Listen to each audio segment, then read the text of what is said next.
તો કંઈ નહીં, અમે અહીંયા જ રહીશું ને અહીંયા જ અમે ભૂખ હડતાલ કરીશું અને અહીંયા જ રહીશું, અહીંયા જ બેસીશું, મરી જઈશું કે કંઈ બી કરીશું, અહીંયા જ રહીશું અમે. વોટ જ્યારે ગરજ હોય ત્યારે વોટ લેવા, વોટ ભરી જીતી ગયા એટલે તું કોણ ને હું કોણ. ગુજરાતમાં એવું કે છે વિકાસ થયો છે, ગુજરાતની પબ્લિક બહુ સુખી છે, બધું સારું ચાલે ગુજરાતમાં. જોવા આવે ને નેતાઓ કે અહીંયા કેવી સુખી છે પબ્લિક, ખબર પડે એમને. એ તો બેઠા બેઠા કરે હસન છે. આ નરેન્દ્ર મોદી તો ના આવી શકે, પણ જે ભૂપેન્દ્ર પટેલ છે એમની નીચે હાથવાળા છે, એ આવીને જોવે તો ખબર પડે એમને. મ્યુનિસિપાલિટી વાળા કહે છે કે અમે તમને પહેલી નોટિસ મોકલી, તો મારો કહેવાનો મતલબ કે તમે પહેલી નોટિસ મોકલી તમને મળી નથી. આ બધા બિચારા ગરીબ છે, રોજ કમાય છે ને રોજ ખાય છે.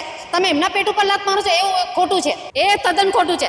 ત્યાં જ વધારે વિકાસ થાય છે, અહીંયા તો કઈ વિકાસ જ નથી. તમે જો અહીં તો કચરાના ઢગલા પડ્યા છે, પાણી ભરે છે, ગટરો ભરે છે, કોઈ કશો વિકાસ નથી થયો કોઈ વાતનો. અને પેલા જે મ્યુનિસિપાલિટી વાળા છે જે આવે છે ટ્રાફિક, એમના પાસેથી હપ્તા લઈ જાય છે, પછી શું બોલવાના છે? ગુજરાત પોલીસ તો હપ્તા લેતી જ નથી. કોણ કે છે? આવે છે 112 આવે છે.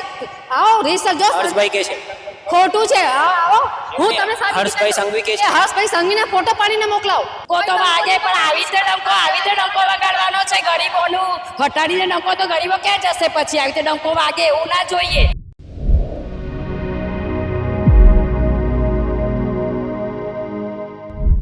શું નામ છે? નમસ્તે, મારું નામ પટેલ ચિરાગ કુમારી છે અને એ મ્યુનિસિપાલિટી વાળા કહે છે કે અમે તમને પહેલી નોટિસ મોકલી. તો મારો કહેવાનો મતલબ કે તમે પહેલી નોટિસ મોકલી તમને મળી નથી.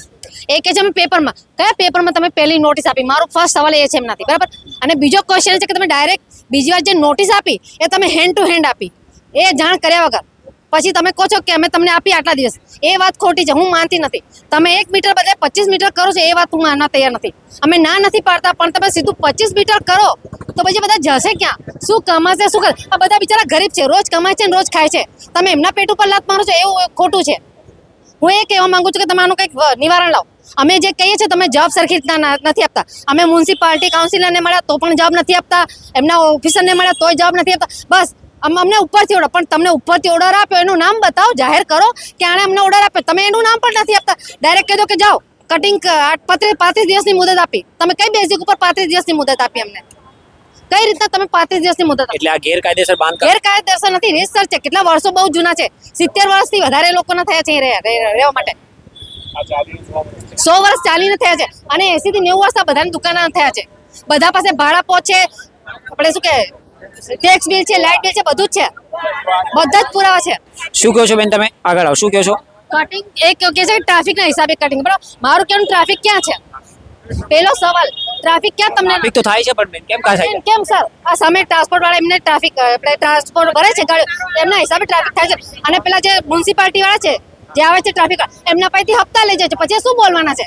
એમને હપ્તો મળી જાય છે ને, જ્યારે કે એમની ફરજ છે કે ભાઈ અહીંયા ટ્રકો ના ઉભા રાખો, અહીંયા ના ઉભું રહેવું છે, અહીંયા ટ્રાફિક જામ થાય છે. આમના હિસાબે આ લોકોને પ્રોબ્લેમ, પણ એ લોકો ટ્રાફિક વાળા બોલતા નથી. તમે લોકો નથી બોલતા? અમે જઈને પણ કીધું એ લોકોને, કેટલી વાર કીધું છે, તો કે અમારે કઈ લેવા, અમે ટ્રાફિક વાળાને હપ્તો આલીએ છે.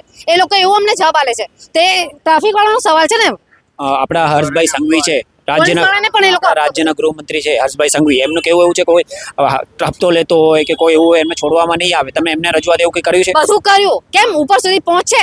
તો અમે જાહેર જનતા આટલી બધી વિનંતી કરી, તો કેમ એમના સુધી નહીં પહોંચ્યું હોય? પણ ગુજરાત પોલીસ તો હપ્તા લેતી જ નથી. કોણ કે છે? આવે છે 112 આવે છે.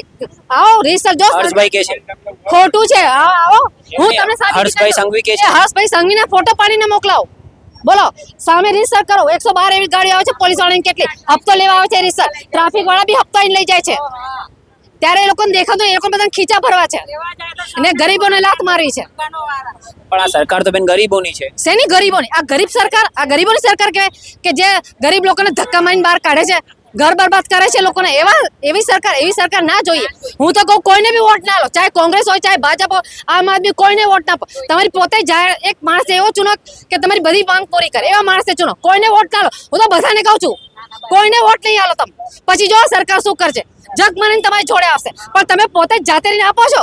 પછી ધારાસભ્ય એમને કઈ રજૂઆત કરી કે આયા છે? કીધું આયા છે ને અહીંયા? કોઈ નથી આવતું. જઈને કેટલી રિક્વાયરમેન્ટ કરી, કેમ નથી આયા અહીંયા? કારણ કે શી ખબર, એમને કઈ ખબર નથી. બસ મત તો તમે આપીને પહોંચાડો ને. હા, તમને આપ્યો, પણ એમની બી ફરજ છે ભાઈ આ પ્રોબ્લેમ થયો છે, ચલો જઈને મળીએ, વાતચીત કરે. વોટ આપવા ગયા તો એમની ફરજ નથી આવતી મળવા, નથી આવતા. બધાને કહું છું ને, ખીચા ભરવા છે કોઈ બી હોય. બધાની પ્રોસેસ કરવી છે. શું કહો છો બેન તમે? ને બધાને ત્યાં જઈને બુલડોઝર ચડાવો તો એમને ખબર પડે કે એમના ઘરમાં બુલડોઝર ફરાવે તો કેવું થાય છે. ત્યાં ગરીબોના ઘરે બી ફરાવ તો કેવું થાય. રોજ રોજ કમાવા વાળા છે, એમને બાલ બચ્ચા છે, કોઈ હપ્તાવાળા, કોઈ બીમાર છે, કોઈ કેન્સર પેશન્ટ, કોઈ ડાયાબિટીસ, દવાખાના કેવી રીતે પૈસા કમાશે તો દવાખાને જઈને લાવશે ને. પણ આ કટિંગ કરશે, સારું થશે, દેશનો વિકાસ થશે. અમેરિકામાં ડંકો વાગશે આપણો. ડંકો તો વાગે પણ આવી રીતે ડંકો વગાડવાનો છે ગરીબોનું. હટાડીને ડંકો તો ગરીબો ક્યાં જશે પછી? આવી રીતે ડંકો વાગે એવું ના જોઈએ.